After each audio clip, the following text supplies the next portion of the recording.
Hello everyone, and welcome back to my channel. Monica here. Today I am doing a reading. I recently saw this on Shanna's channel. She did a video titled Too Old for Witchcraft, Is Perimenopause an Initiation? It's an excellent video. I will link that in the description box below, and I do encourage you to watch that. I had to smile when I saw the title, and also as I listened to Shanna's comments about perimenopause, because the reason I smiled is because not that long ago I went to a talk,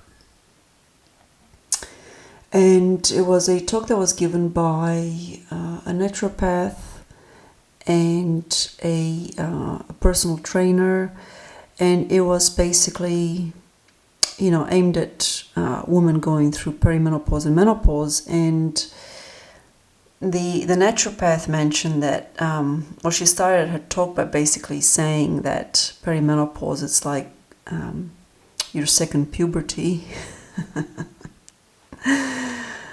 So, absolutely, yes, it is an initiation. So anyway, I am going to try Shanna's spread. I think that even though it's only 3 cards, the questions for the cards are really well thought through, and I'm just really interested to see what my cards have to say on the matter. I've got some lemon myrtle tea I harvested to enjoy. It's a very cold night here tonight. Even though I'm in the tropics, we do get some overnight lows that are pretty low. So a nice hot cup of tea is very welcome.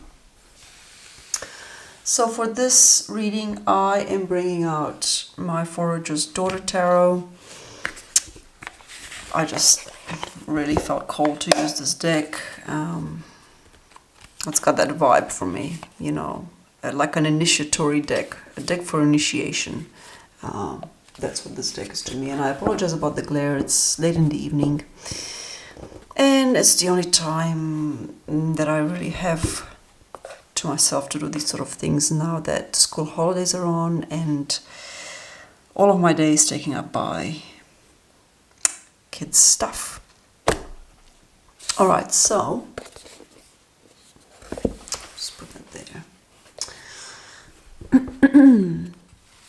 The 3 cards are card number 1, the wisdom you carry. What life experience and inner knowing do you bring to your magical practice? Card number 2, your magical potential. What aspects of witchcraft are calling to you at this stage in your life? And card number 3, breaking through limitations. What beliefs about age or timing are you willing to release? Let's take a few moments to connect with Spirit and focus on those questions.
Oh, that's just divine. If you haven't tried lemon myrtle,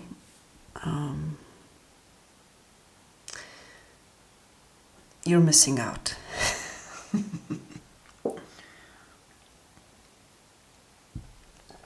All right, card number 1. The wisdom I carry, what life experience and inner knowing do I bring to my magical practice? King of Wands.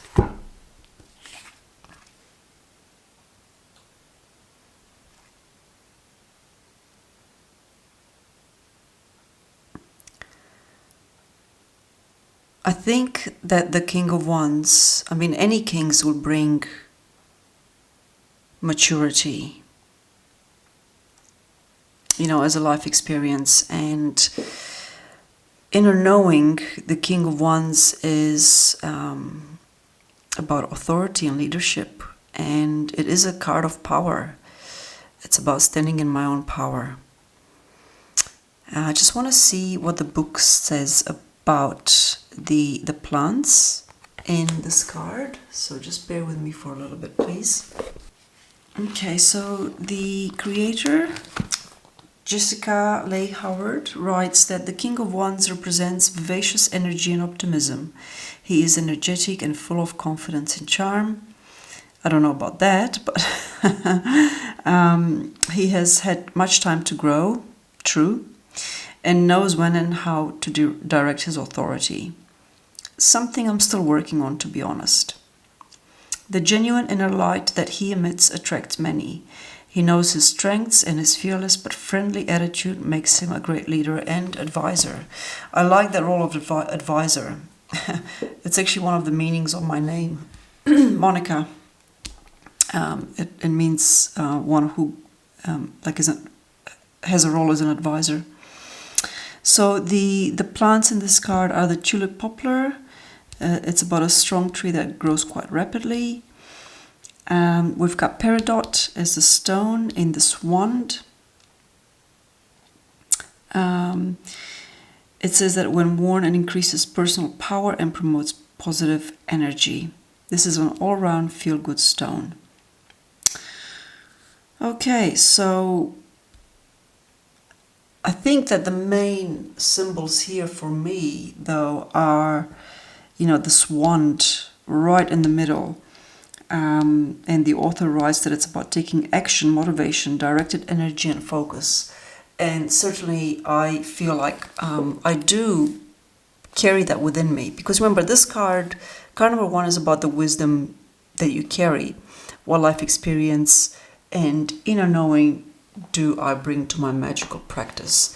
And I certainly feel like I carry this sort of maturity, not because of age, to be honest. I've always felt like I've always carried that within me. I came across a photo of myself when I was 12, and gosh, I look older, way beyond my years. But anyway. All right, so that's card number 1, the wisdom that I carry, and this is what I'm bringing to my magical practice. And card number 2 is about my magical potential. What aspects of witchcraft are calling to me at this stage in my life? 4 of Pentacles. Now, without looking at the guidebook, to me, the 4 of Pentacles are about giving form to something, because we've got number 4, and number 4 is about structure, form, right, boundaries, but it's Pentacles, so it's earthy and it's grounded, and to me this is this is spot on. I'm kind of defining my path in a way, and what it is that I want to do. And I guess I'm kind of like defining, the boundaries or the shape, the structure of my path in a way. I don't mean that in a limiting way whatsoever. I mean that more in like a foundational kind of way. So if I look at the book, Again, please bear with me. I haven't worked with this deck a whole lot, but when I do, it's just fantastic, and I can see why. It's just every single time. The readings that I get are just fantastic. So the book says, a blue jay stands guard over its collection of fruits, nuts, and seeds, ready to fend off anyone that comes near. He has worked hard to acquire these precious items, combing trees and bushes with a careful eye. 4 golden coins are staked under his feet, glittering in the light. The author encourages us to take pride in our achievement and enjoy the security that comes with it. And I'm happy to see this deck utilize the positive side of the Four of Pentacles. In a lot of decks, people call it the Miser's card, but that's not how I learned it, and that's not how my teacher saw it either. In fact, I remember her saying when the Four of Pentacles came up in a reading with regards to a new project or a new business venture, it was very indicative of success and having strong foundations for success. Nothing to do with being a miser, and everything to do with laying down, your the 4 corners, the pillar of your project, and making sure those are secure. Pentacles is very much about security, and security is not a negative word. So the author writes that, she basically writes about Pentacles that it's about growing financially and about collecting wealth. Right, so this says that, in the context of the question, which is what aspect of witchcraft are calling to me at this stage of my life, it's about giving form to something. So far, that's been very nebulous. And it might not seem that way for those of you watching this from the other side of, the camera or the video screen. Because it might seem like I already have this practice. But this YouTube channel has largely focused on tarot, and that is only just but one part of my magical practice. I am also delving into herbal medicine, elemental magic, working with elementals, nature, natural magic, all those sort of things. I'm very much going down that path and, laying the foundation for that. And I think it's taken me so long to form that foundation because these days, with the internet and the access to publications and publishing, there's so many different paths in magic that you can take, from druidry through to ceremonial magic, Wicca, Gardnerian,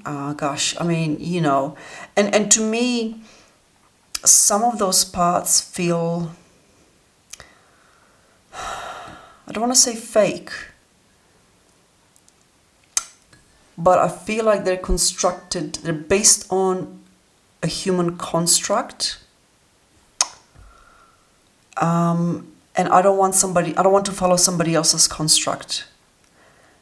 I want my path to align with the wisdom of the earth and the synchronicities and the energies that brings into my life, and how that teaches me about magic, as opposed to following a set of rules that someone else put down on paper and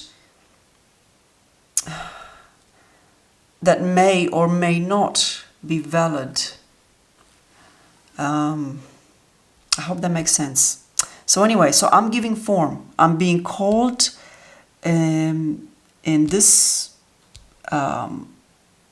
stage of my life. I'm being called to give form to something and to form structure.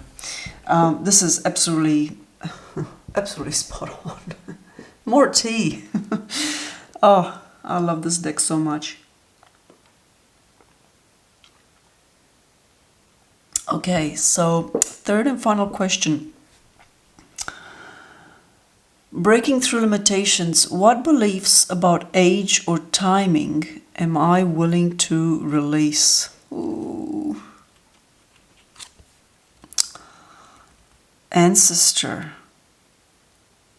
20, card number 23. So this is one of the additional cards. I feel like there's an important message in here.